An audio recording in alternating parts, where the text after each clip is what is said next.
Hey everybody, welcome back. So today I'm going to be going into a little bit more detail about quantum theory. In particular, I'm going to be elaborating on the work and the discussion that we had in the last couple of lectures and showing really how quantum computing can kind of build upon this and introducing some new notation that will be useful when we discuss quantum algorithms in greater detail throughout the remainder of the course. And by the way, for those of you who also like to read along, starting this week, I'm going to be putting forward all of my written notes that I use to generate these things as well online. And also, I'd recommend for this lecture, take a look at Chapter 2.1 from Nielsen and Schwang. It covers a lot of the same material, and I think you can probably get a good idea of the essence of quantum theory from that. But anyways, so let's get started then. So to begin, remember from last time, the very first thing that we did is we ended up showing that, again, all numbers or all bit strings in a quantum computer can be represented, say a bit string that encodes a value x, can be mapped to a unitary encoding that represents this as a unit vector, ex. Okay, so that's that. But in quantum theory, rather than our states being just unit vectors of the following form like we would have in reversible computing, what we're allowed to do is we are allowed to have any linear combination of the basis states as actually valid states. So we can have E0 plus E1 divided by square root 2, which is equal to 1 over root 2, 1 over root 2. And the only constraint on the kinds of states that we can have is the state has to be of the form square root P0 e to the I theta 0, going all the way down to square root Pn minus 1 e to the I theta n minus 1. Okay? And this is, we choose this because all quantum states are just like probability distributions, except that they're L2 normalized rather than L1 normalized. By which I mean that if psi is a quantum state, then we have that sum over I, absolute value of psi I squared, is equal to 1. Now, if we require that P0 plus all the way up plus Pn minus 1 is equal to 1, and using the fact that the absolute value of e to the I theta is 1, then we can very easily see that this over here will always be unit norm. And by norm, what I mean is using a Euclidean norm.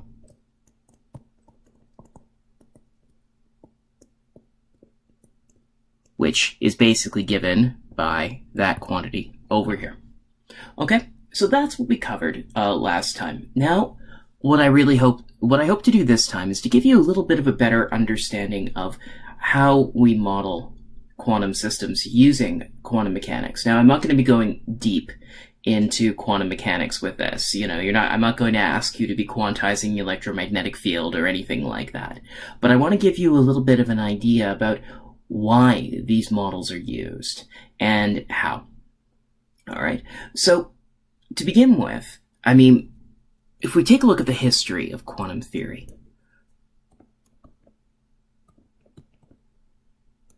quantum theory, the distinction that I'm making with quantum theory is, to me, quantum theory is sort of like the formalism within which we discuss quantum mechanics. The quantum theory itself isn't actually something that's terribly new. It was finalized in the form that we currently use it back in the 1930s, largely by Wigner, von Neumann, Hilbert, and Dirac. And the idea basically behind quantum theory is what we want to do is we really just want to predict the outcomes of experiments. Now, unlike deterministic classical theory, quantum theory is innately non-deterministic.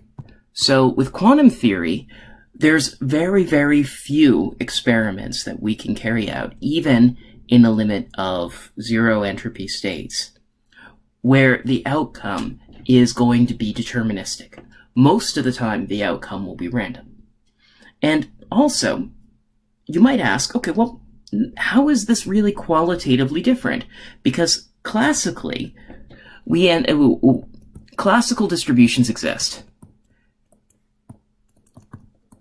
and they're non-deterministic. And so in order to be able to contrast what quantum theory does versus what classical theory does, it's necessary to be able to take a wider view about what the impacts of quantum theory are. So with quantum theory, one of the things that we noted last time for classical reversible theories that are probabilistic, we can have any classical reversible operation, which can be described by a permutation matrix P and a measurement operator M acting on psi. And this is the exact same thing as applying a measurement in the opposite order. Both give exactly the same statistics.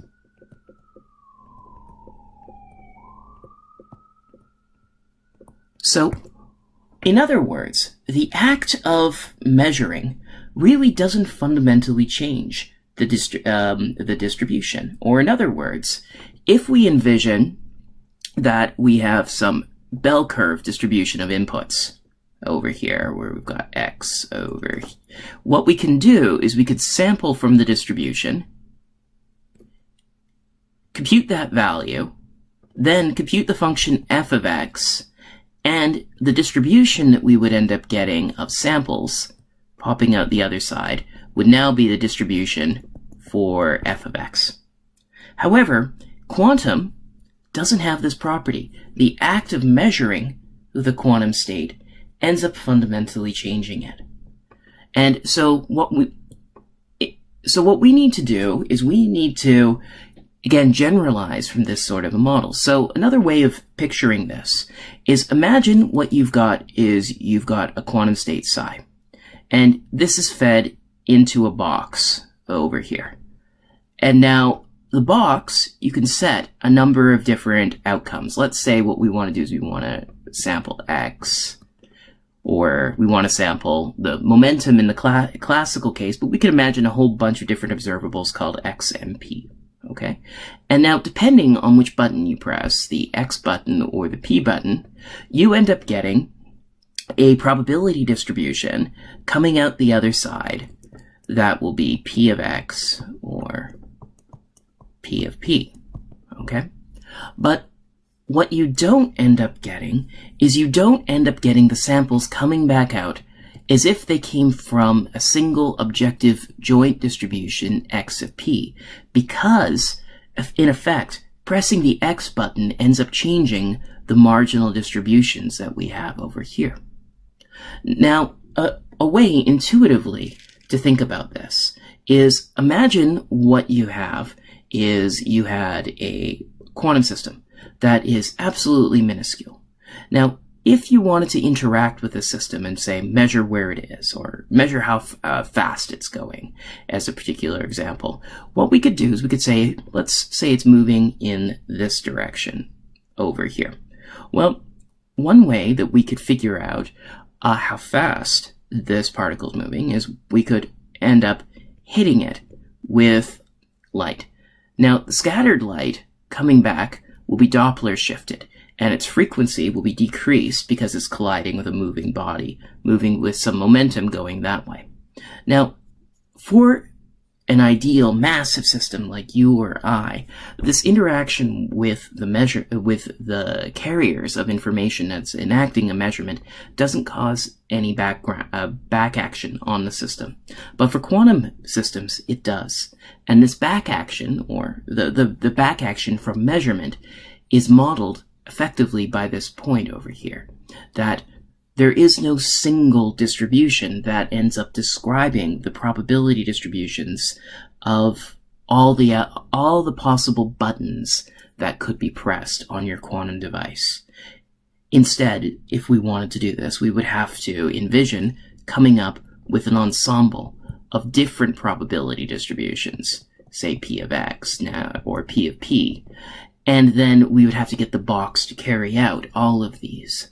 But the problem is that, well, that becomes an incredibly cumbersome way of representing it. So what we'd have to do is we'd have to write down every conceivable experiment that we can do, and write down every conceivable probability distribution to do this. So instead, in quantum theory, what we do is we don't demand that all of our samples come from a single joint probability distribution. Instead, we assume that all of them come from a quantum state.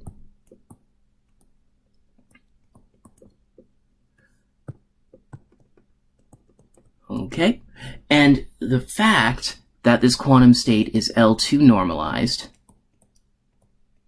means that psi, it's possible to have elements of psi that are negative or complex.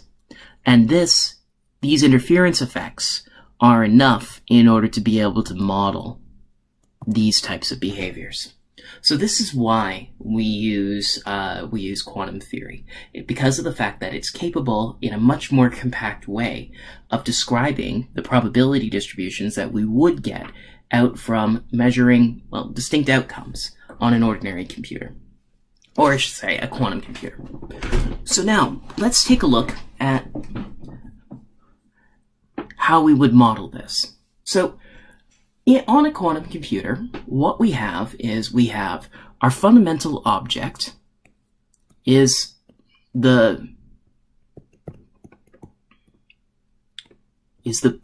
just like it's the bit in ordinary computing. In quantum computing, we have a different object called a qubit, okay, which is very much like the probabilistic bit that we ended up seeing before when we were talking about reversible computing, except, as mentioned before, the qubit is L2 normalized. So what does a qubit actually look like in the wild?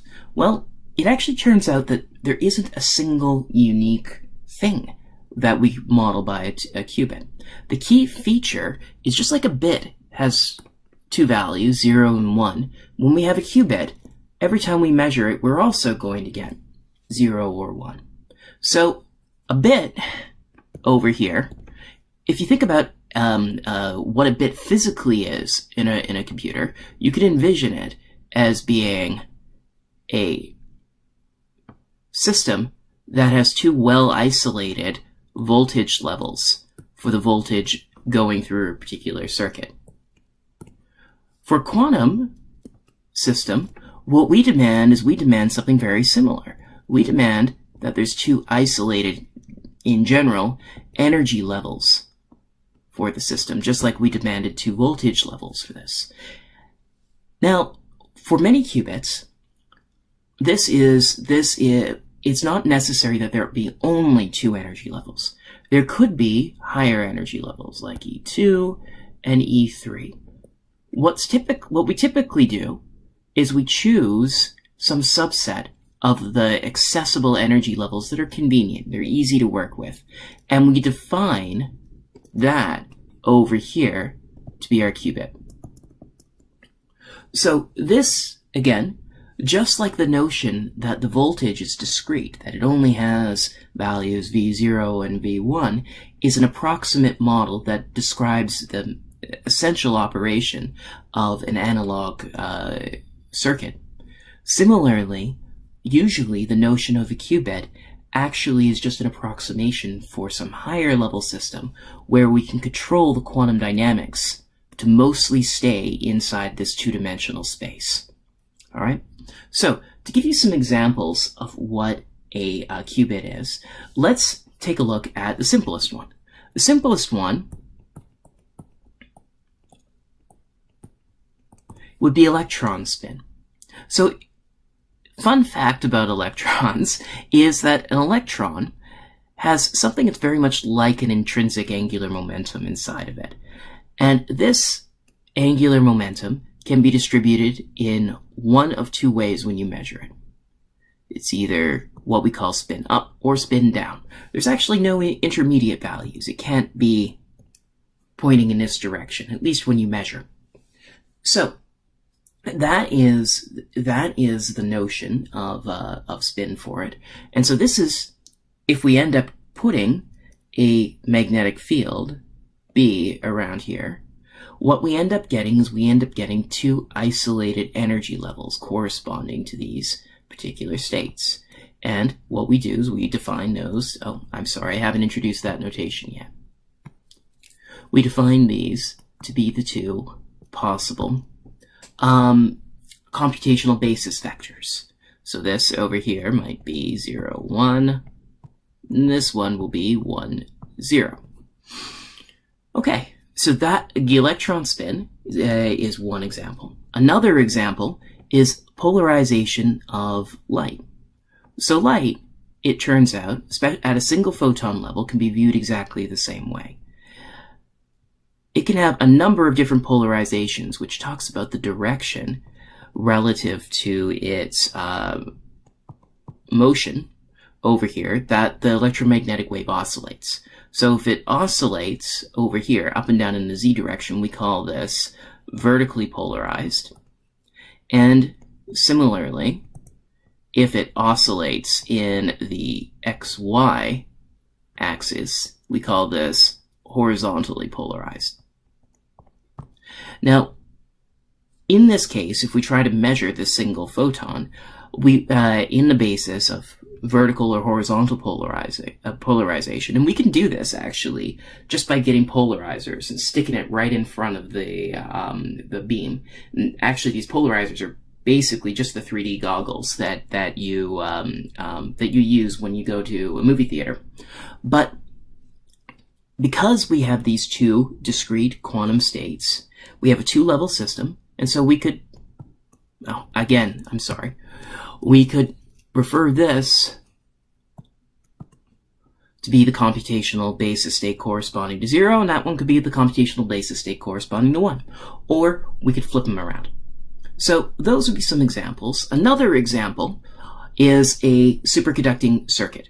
For a superconducting circuit, which consists of a Josephson junction and a capacitor over here, it turns out that the energy level for this circuit ends up actually looking like that of a harmonic oscillator, but with a slight anisotropy. Well, maybe not so slight in some cases, but what we normally will do is we'll take the energy levels and call the bottom two energy levels our qubit. Now, there are other energy levels over here, like E2 and E3. And if your control isn't perfect, you could get a gate operation, say you wanted to do a NOT gate, which should transfer you between 0 and 1.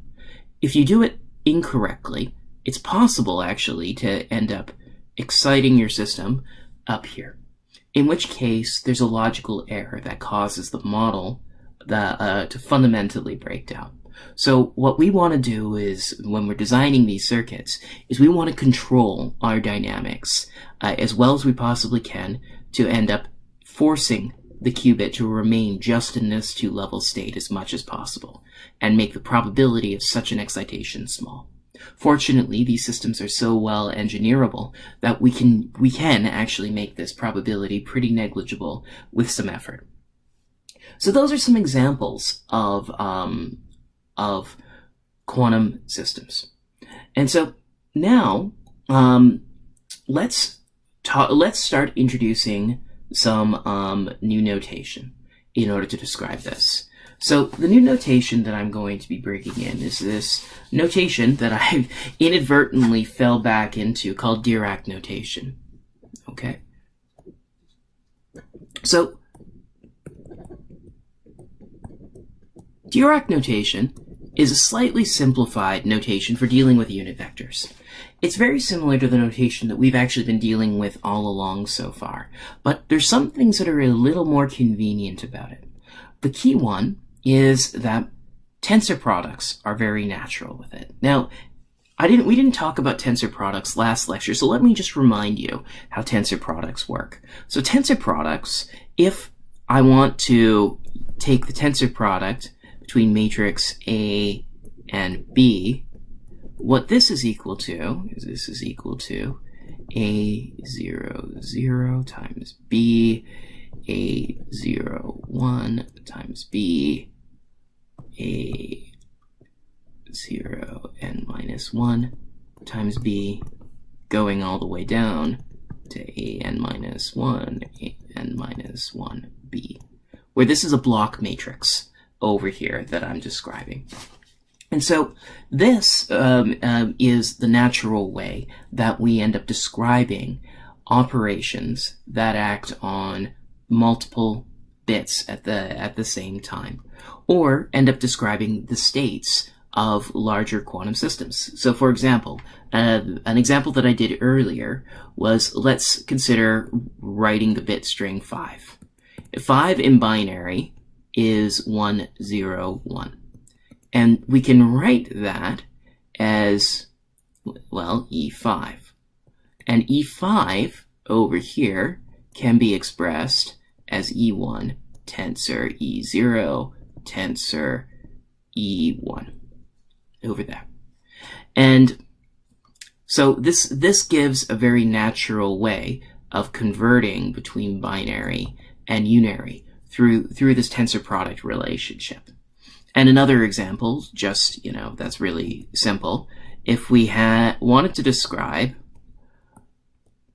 the state, this state over here, this is equal to, in block notation, this is 1 times 0, 1, and 0 times 0, 1 down here. This is equal to 0, 1, 0, 0, which is E1. And we'll note in binary that this is 0, 1. Okay? So this is a clear and concrete example of how you would end up using that. Now, with Dirac, so this ends up meaning that if we want to talk about actions of, well, either states or unitary operations that act on different bits, then it's very convenient to do this. Another example that we said previously was the NOT gate. Okay, so the NOT gate, what it does is it maps E0 to E1 and E1 to E0. All right, so if we wanted to apply the NOT gate on 2 bits, what we would do is we would do NOT tensor NOT. All right, and just to remind you, if we express NOT in the computational basis, the NOT matrix is 1, 0, 0. Okay, and so NOT tensor NOT in the computational basis can be represented as the tensor product between 2 NOT matrices. All right, and that is equal to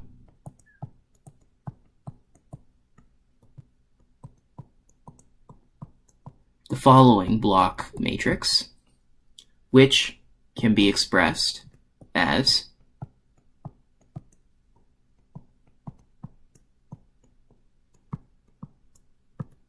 the following. All right, cool. So those are some examples of tensor products. Now I bring this up because it's a pain to always have to go through a lot of this notation and explicitly write out the tensor products that we have. And so Dirac notation was invented in order to be able to deal with this.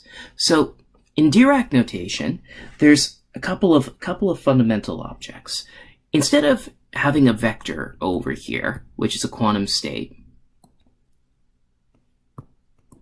in Dirac notation, we replace this with an object that looks like this. this is called a ket. You could also call it a quantum state, because it is. And so anyways, this ket vector, the notation, what it does specifically is when I write the vector in this form, it immediately lets you know that this is a unit vector. Okay? Dirac notation only should be used in order to represent unit vectors. There are some blasphemers who will use Dirac notation to represent unnormalized vectors, but that is strictly forbidden from my perspective. So psi over here, when you see this, always view it as a unit vector. The next thing that's great about this is that there's an implicit tensor product that we end up getting. So in Dirac notation, if we end up having the following, x and y, this is equivalent to ex tensor ey. Okay? So there's always a tensor product there. On top of that, actually, it's quite common for people to get lazy. And in some circumstances, what we'll do is we'll just merge the x and the y together in a single ket vector like this. But really, deep down, these two are meant to mean exactly the same thing. Okay, cool. So what about the transpose? So a ket vector is equal to the column vector. It's like the quantum state. But often we would end up having, in our previous discussion, we were discussing inner products between states of that form. Well, this over here can be dealt with, and I should say Hermitian transpose, not transpose. This can be dealt with by doing the following. We define the Hermitian adjoint of a ket vector to be what we call a bra vector of this form, where we have that the product of a bra and a ket vector over here is what we call a bracket. Yes, it was literally named for that. But anyways, the bracket ends up just being the inner product between the two, which is equivalent to phi dagger psi. Okay? So that's it. It's a little bit, the thing that's nice about having the bra notation rather than the ket is that you immediately can tell just by the shape of these two components whether you're dealing with a row or a column vector. So that's another nice perk about it, is that the shape isn't implicitly tracked. This explicitly tracks the shape of the vector that you're dealing with. All right, so that's that. And so now let me give you a nice lookup table that I hope that you'll find useful between matrix vector notation, which is really what we've been using so far in the course, and the Dirac notation that will predominantly be used for the remainder of it. So here's a quantity in matrix vector notation. And on this side, I'm going to do the corresponding quantity in Dirac notation. Okay, as mentioned above, matrix vector, we had psi being a quantum state over here, and I should say a pure quantum state for those of you who are fancy. And in Dirac notation, it's represented as this. Again, the transpose, the Hermitian transpose of the quantum state is represented by the bra vector over here. Now, the inner product, as I mentioned, is we would have written E phi E psi normally, and in Dirac notation, that would be this quantity. Okay. Now, we also have, again, as I said, an implicit tensor product relationship. So if we have EI tensor EJ, what we get out of that is we end up getting just IJ. And of course, we will sometimes combine the two like this just to save a little bit of extra space.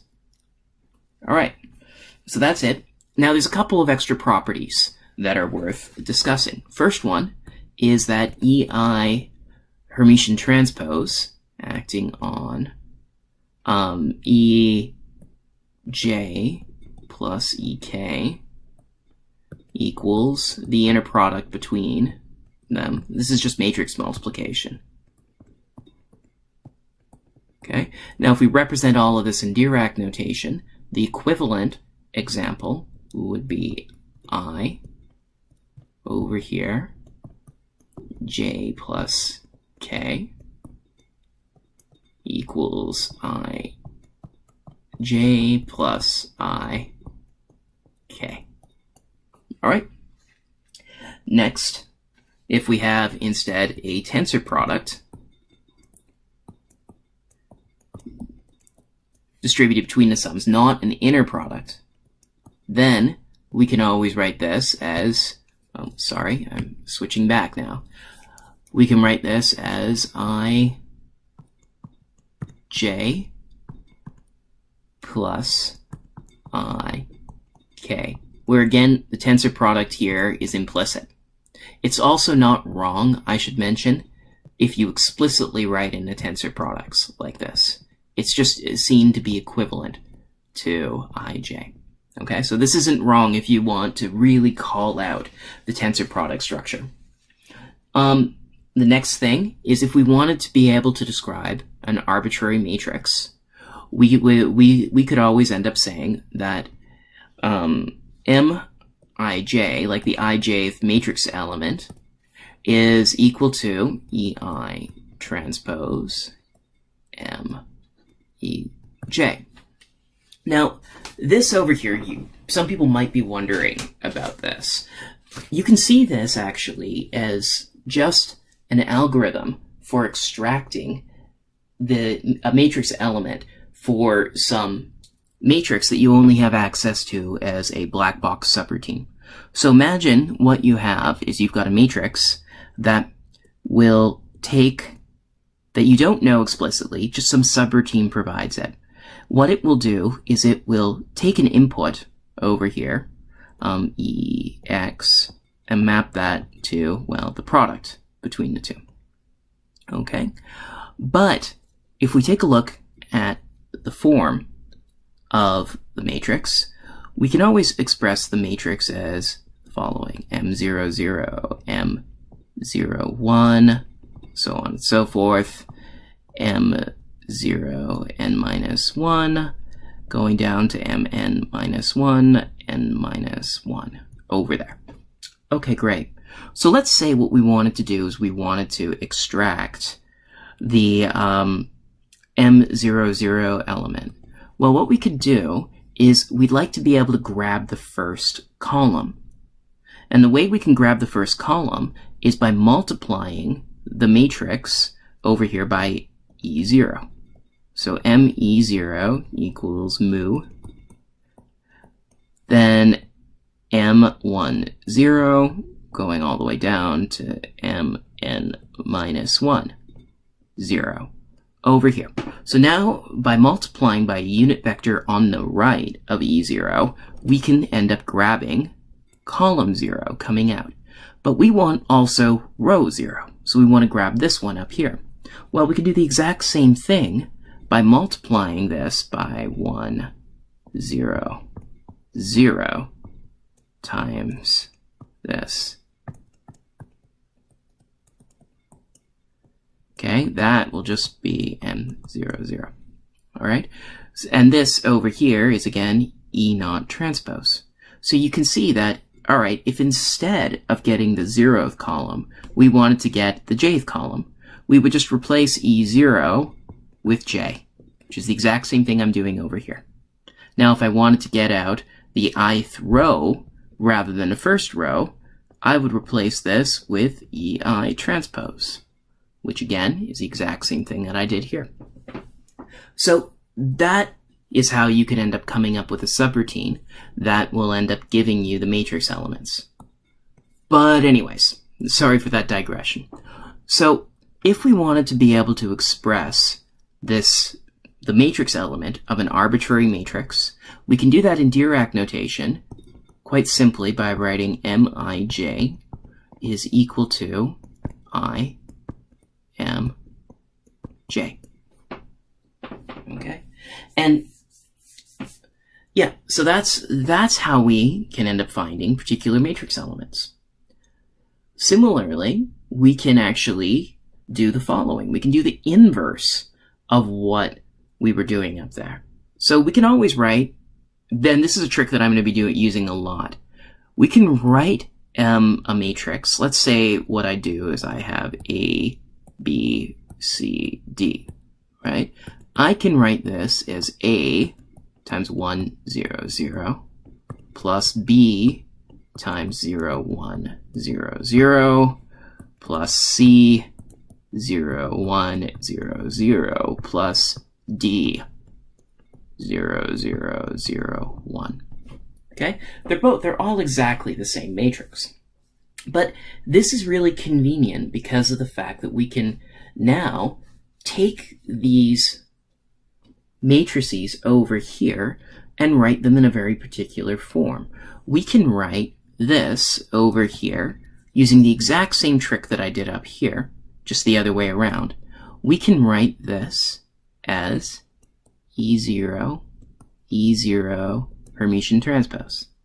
This one we can write as E0, E1 Hermitian transpose. This one is E1, E1 Hermitian transpose. Okay, so doing this same trick and seeing clearly how this ends up generalizing, we can express any matrix as the following. Sum over Ij, Mij, and then the representation of the matrix over here. So that will be Ei, Ej, Hermitian conjugate. Okay? Now, in Dirac notation, the corresponding quantity is just sum over Ij, Mij, Ij. Okay, now just to be clear, I'll sometimes draw these like this. What I mean over here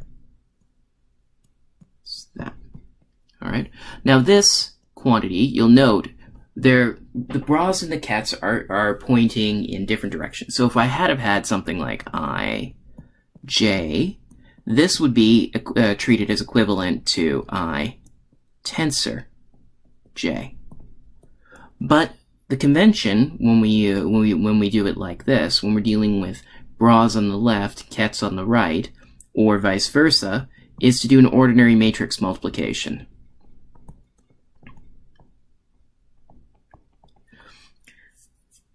So, in this case, another way of writing it is that this is the outer product, which is that guy. The inner product would be the other way around. Okay, cool. And that's it.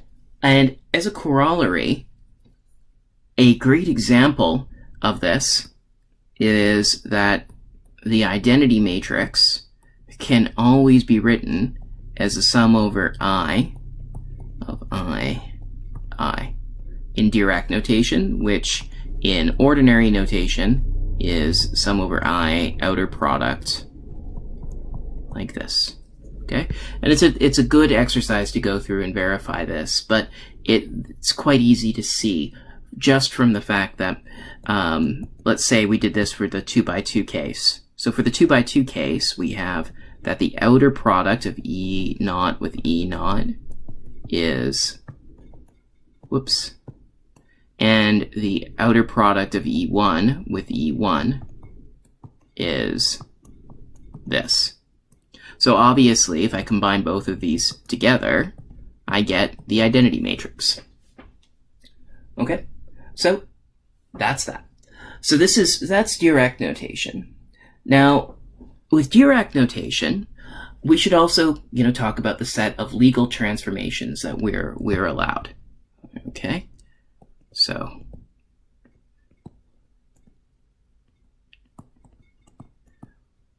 Okay, the legal transformations that we're allowed, apart from measurement, are unitary transformations.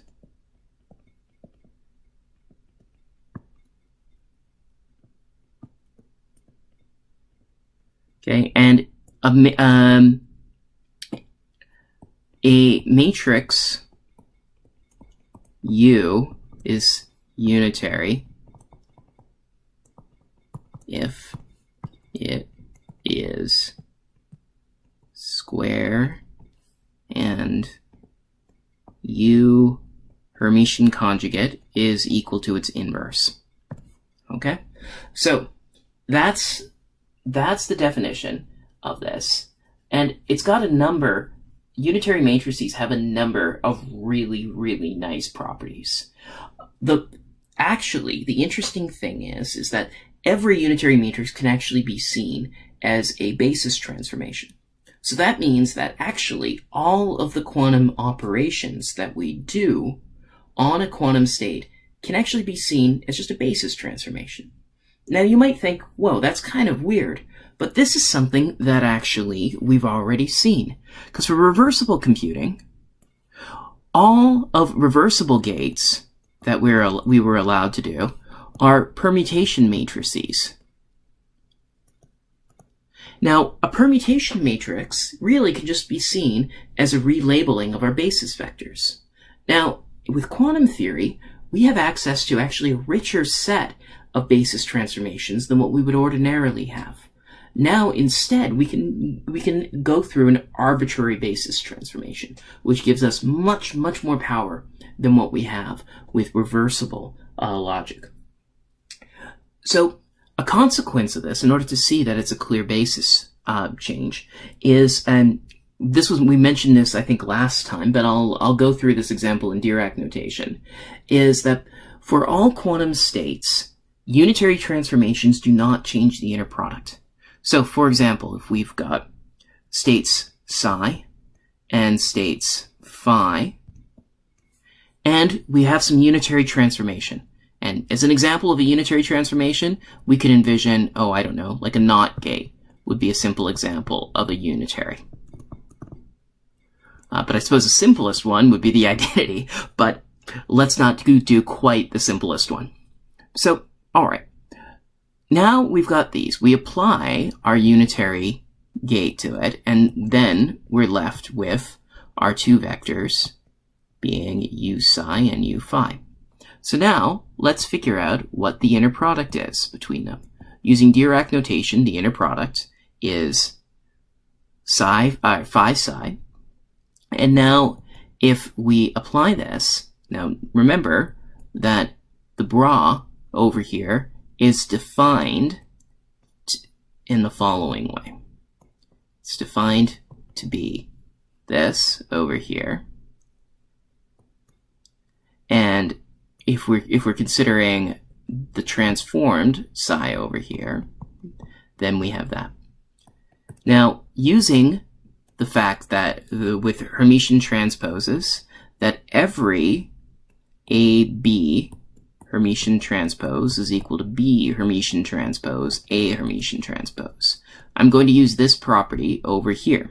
Now, treating phi is just a matrix, I'm going to apply the exact same rule, and we end up getting a bra vector over here because, again, equals the bra. Okay, and U inverse over there. Now this guy over here is U psi. Now, those two unitaries obviously cancel. And so all unitary operations preserve the inner product, which is equivalent to how permutation matrices can be viewed as just a basis transformation. Similarly, unitary matrices, i.e. the valid transformations that we're allowed to do on a quantum computer, maintain the inner products between vectors.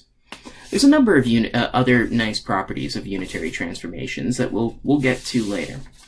But before continuing, I wanted to kind of give you an idea of what the whole library of reasonable unitary transformations that a quantum computer might have access to.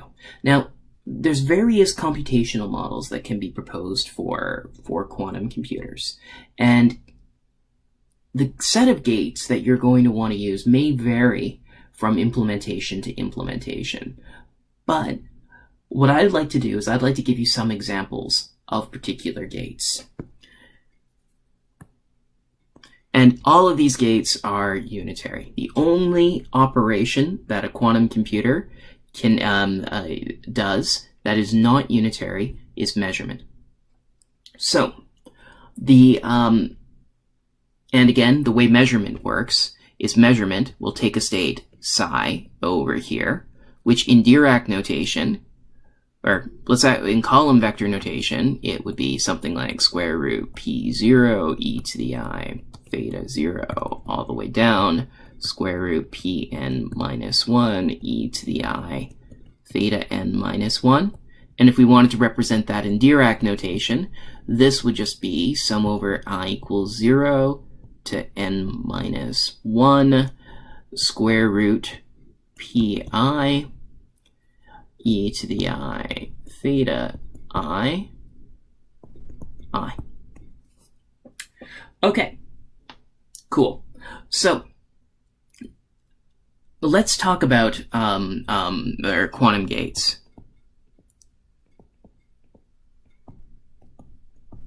So physically, what a quantum gate is one of these unitary transformations that manipulates our quantum information. So just to give you an idea of what an example of this might be, an example would be, let's say we had a qubit that is the spin of an electron. Okay, so this state over here we'll call 0, that one we'll call 1. All right, if we put a magnetic field along the x direction, it turns out what ends up happening is that these spins will rotate. Now every time we measure, we'll end up getting a value of 0 or 1 back out of it. So we'll only end up getting this value, but the probability distribution that we'll get between 0 and 1 will change after applying this magnetic field that allows it to precess. So that would be an example, and this is an example of what would be an Rx gate. I'll get to that later. Another example would be if we end up having a photon coming in, and this photon is in some state of, let's say, alpha horizontal polarization plus beta vertical, which I'll call alpha 0 plus beta 1. Okay, if we end up hitting a polarizing beam splitter, what we can get out of this is we can end up getting a Hadamard transform between them, where the horizontal goes this way and the vertical goes that way. So we can end up applying quantum gates by, in this case, just plopping down a polarizer in the direction of the beam. So these are various things that we can do that will manipulate the quantum state. And so now I'd like to give you a little bit of a library of standard ones that usually people figure out how to implement inside each of the particular types of hardware. And I'll draw at the table as follows. Here's the name of the gate over here. Let's draw a symbol for it. What's its matrix representation in the computational basis? And then finally, what I'm going to do is I'm going to draw a circuit, which is a pictorial representation for the quantum operation. Now, perhaps the one we're most familiar with, starting with single qubit operations, is the NOT gate. So we'll typically refer to this as we're using the symbol X. And the reason why is because physicists used it in the context of a poly X gate, or effectively like an X magnetic field, well before computer scientists started doing this. And the matrix representation for this operation, as established, is that. And we will often draw this as a circuit of the form over here, where if we put a state A in, and it will get the computational basis state, not A, coming out. Oh, and in the following, I'm going to assume that A, B, and C, these are all computational basis vectors, meaning they're like E0, E1, so on and so forth. They just consist of a bunch of zeros and only one 1. All right, so we've got not. That is a great classical analog. It's a unitary matrix, but we've got a bunch of other ones that don't have nice classical analogs. First one is the poly Z operation. It's given a symbol Z, and its matrix representation looks very much like the identity, except it puts a minus sign on 1 that it doesn't put on 0. This creates a phase difference between the two and doesn't have a very natural classical analog. So if we have a state A that's put into it, the circuit that we use to describe it is like this, and what we get output is -1 to the A. We've also got something that's kind of intermediate between the two, which is the poly Y gate. It's called use a symbol Y, and it is of that form over here, where again I is the square root of -1. Okay, and the circuit representation for it is the following. Okay, cool. We also have some other useful gates. We've got a phase gate. And what this is actually the square root of the poly Z matrix. And it's of the form, oh, sorry, wrong order. This is S, and its circuit representation is the following. It's represented by a box that puts S in, and if we have a state A coming in, then we get state I to the A popping out. Okay, so that's a phase gate. Now we can also keep doing this. We could consider a T gate, which we define to be the square root of S, or the fourth root of poly Z. And that's called T over here. And this, unsurprisingly, is square root of I. Now, T gate is very, very important because the T gate actually ends up being one of the necessary ingredients for many models of quantum computing because of the fact that it ends up generating a transformation that can't be made by combining the rest of these operations. You might wonder, well, do we get any benefit from going to square root of T as well? It turns out that actually, mostly no. So there isn't anything fundamentally different by going to that you get by including square root T. So for that reason, we usually stop all of this at the T gate. So that's that. Now, the next operation is the Hadamard transform. Now, the Hadamard transform actually, for those of you who are up on your Fourier transforms, you can see this as a discrete Fourier transform for dimension 2. It's usually called, confusingly, H, and it's of the form 1 over root 2, 1, 1, 1, minus 1, over here. And it's denoted by a symbol H.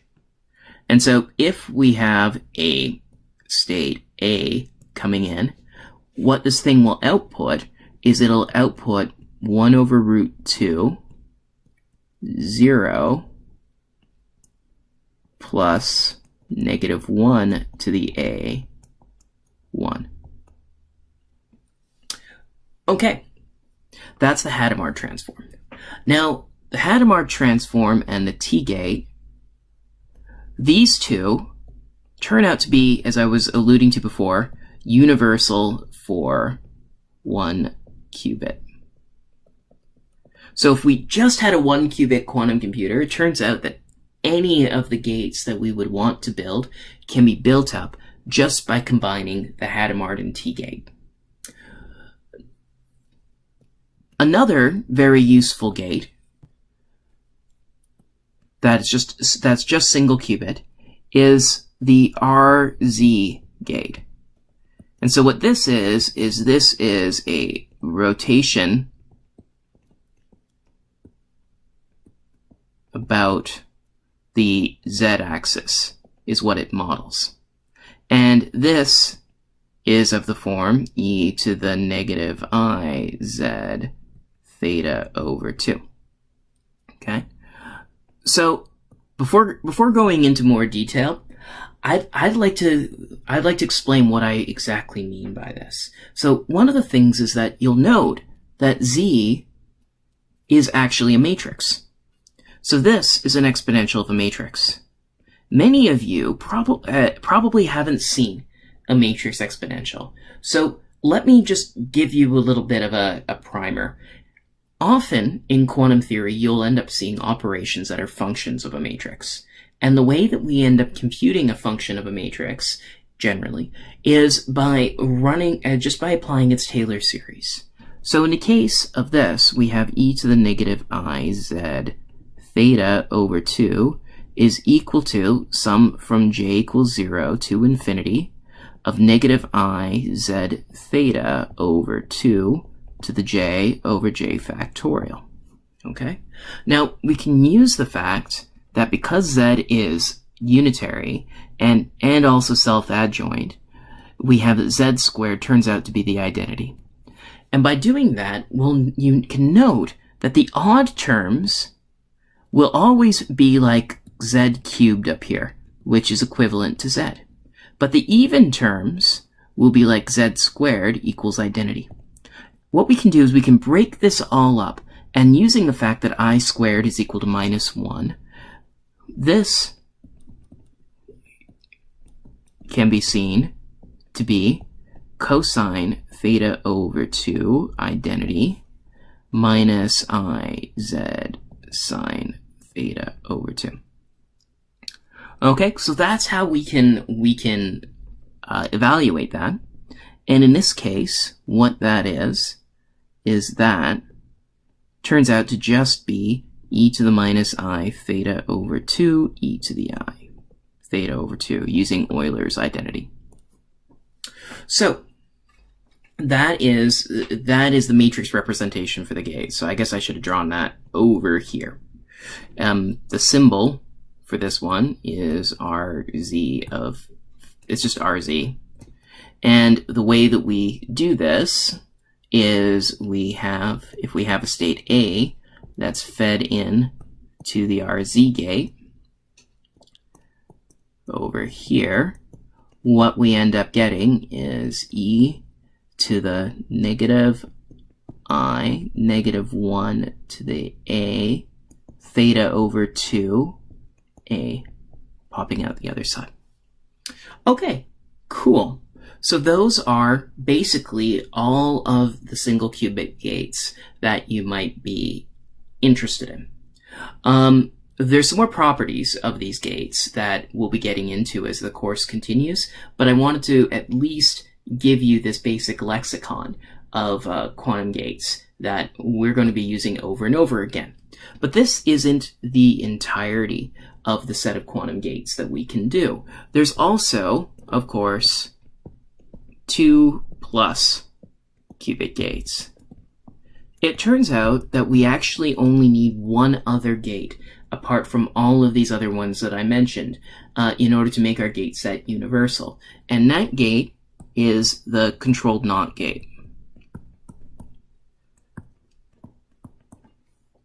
And its symbol that people will often use for it is CX. And, well, depending on the structure of the controls, its matrix representation on a 2-qubit state will often look like this. And the way that we draw it, if we want to view this diagrammatically, is let's imagine we have two computational basis states, A and B, put in. The controlled NOT gate between them is going to end up yielding A over here. And then what it'll yield is it'll yield B exclusive or A.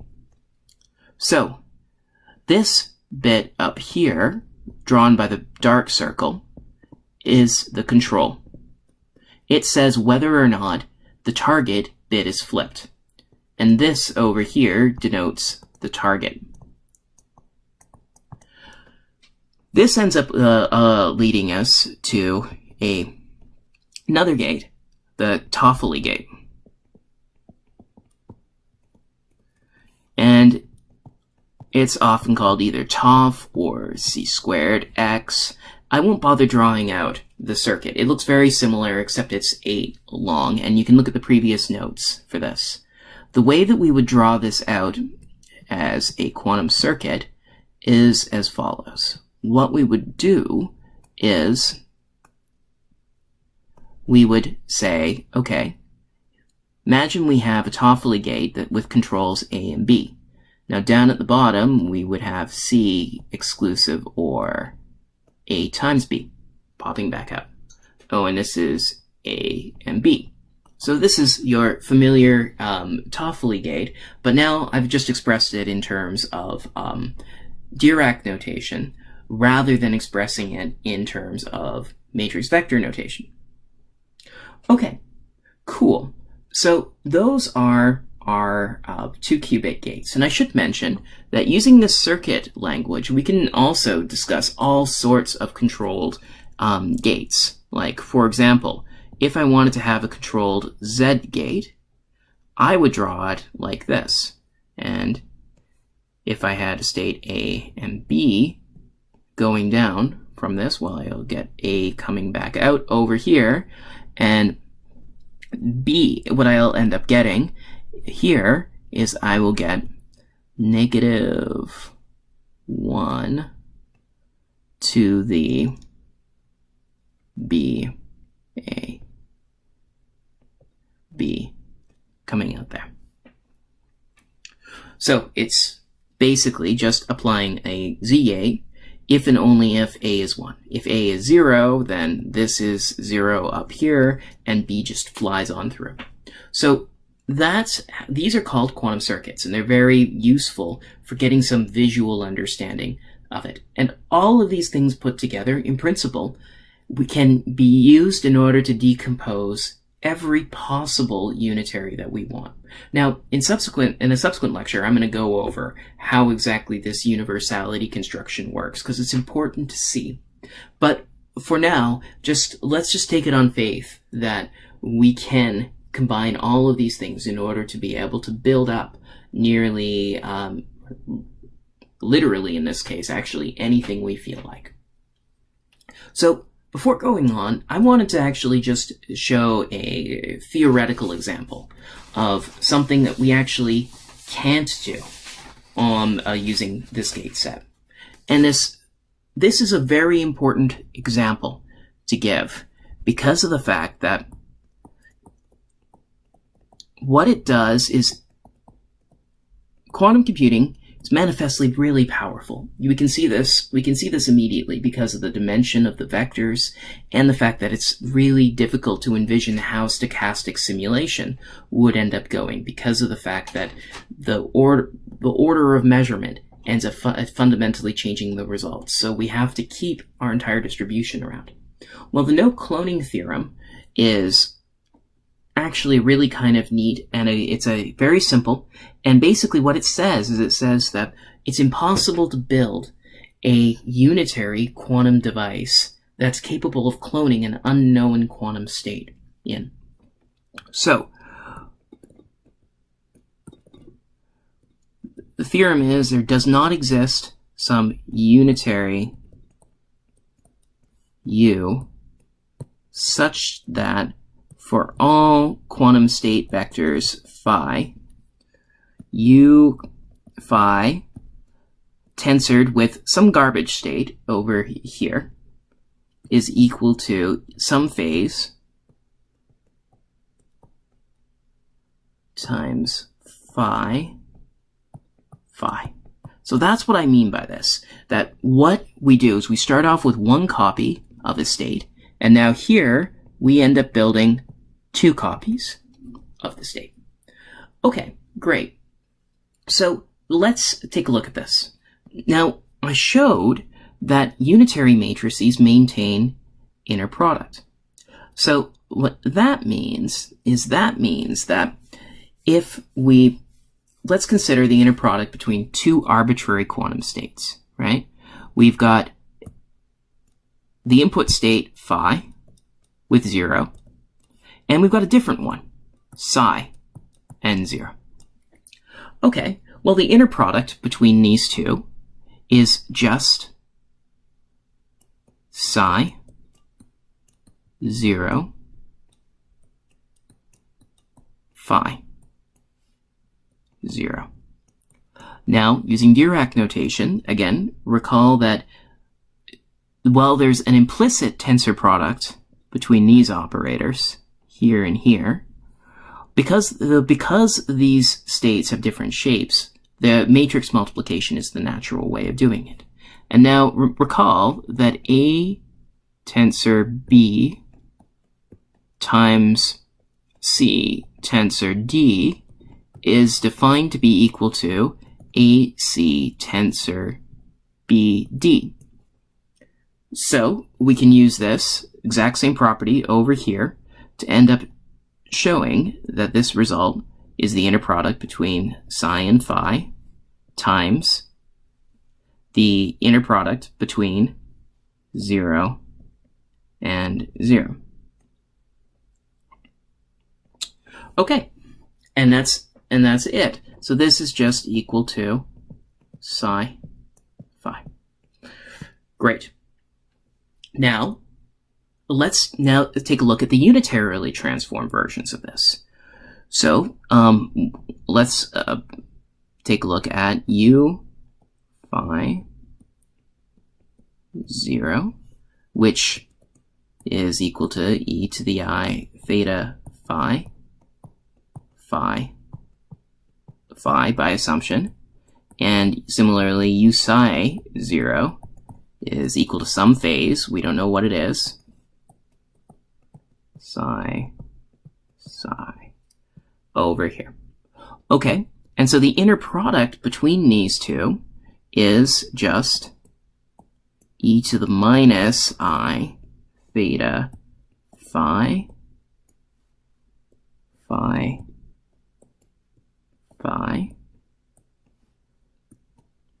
e to the I theta psi.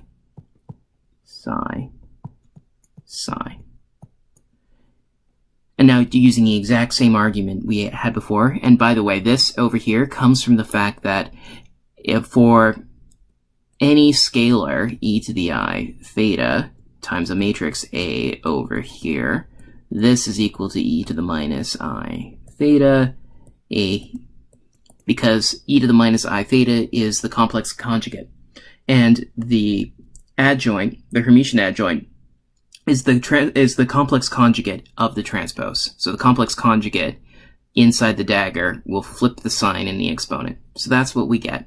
Now when we multiply the two, we end up getting e to the minus I theta phi minus theta psi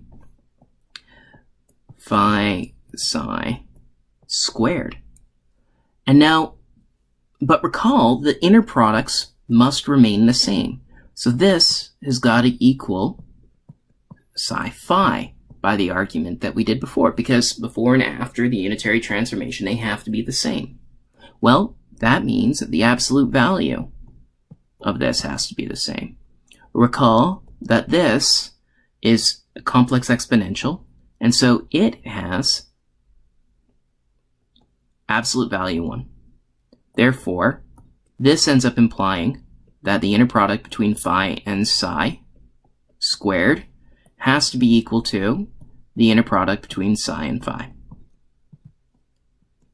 Okay? And this equation has only two solutions. Either psi phi equals 0, or it is equal to 1 in absolute value. However, there's obvious examples of quantum states that don't satisfy this. For example, let's let phi equal 1 over root 2, 1, 1, and let psi equal 1, 0. Obviously, the inner product between these two is just 1 over root 2, 1, 1 times 1, 0 equals 1 over root 2, not equal to 0, not equal to 1. All right, so that shows that there are quantum states such that this condition doesn't hold, and therefore it is impossible to construct a unitary operation that ends up arbitrarily cloning them, proving the no cloning theorem. But you might wonder, hey, well, classical information is copied all the time. In fact, actually, that's how you're seeing this. So why is it that quantum information can't be copied, but classical information can? It turns out that actually classical information, in the same sense, can't be copied. The difference is that it's just like if you flip a coin, right? If I've got some biased coin and I flip that coin once, and I just give you one sample from that biased coin, you can't take that sample and then clone 1,000 coin flips off of it. Similarly, you can't do the same thing with a quantum distribution. So that is basically how the no cloning theorem ends up coming about. Similarly, if you know what your quantum state is, you can clone it. For example, let's take an example. Let's say we've got a bit string 0, 1, and I want to be able to replicate it. Well, I can begin by preparing 2 other quantum bits down here, and then I can prepare a controlled NOT between here and there. The controlled NOT operation, what it will do is it'll end up yielding 0 over here, but the 1 will flip this one to 1. And you see what we've done is we've copied the values of those bits. So definite states of knowledge can actually be copied directly over on a quantum computer. But in order to do this, I had to know that the states that we wanted to copy down were of the form 0, 1, i.e. they ended up looking something like classical. So that's how this ends up working. And the no cloning theorem is very important because, as I mentioned, it provides the first crisp indication of something that quantum computers can't do. And one of the things that we're going to be covering in this course isn't just talking about what the power of quantum computers are, but also what their limitations are, because it's very important for us to understand from the perspective of computer science how powerful this computational model is that we end up getting from incorporating the laws of physics fundamentally into our computers. And it's only when we understand what these limitations are that we start being capable of proving lower bounds on the number of gate operations required to do particular tasks. And that has led to some really fundamental insights that we'll end up seeing later, such as the optimality of quantum search. Well, thank you very much, and well, see you guys next time.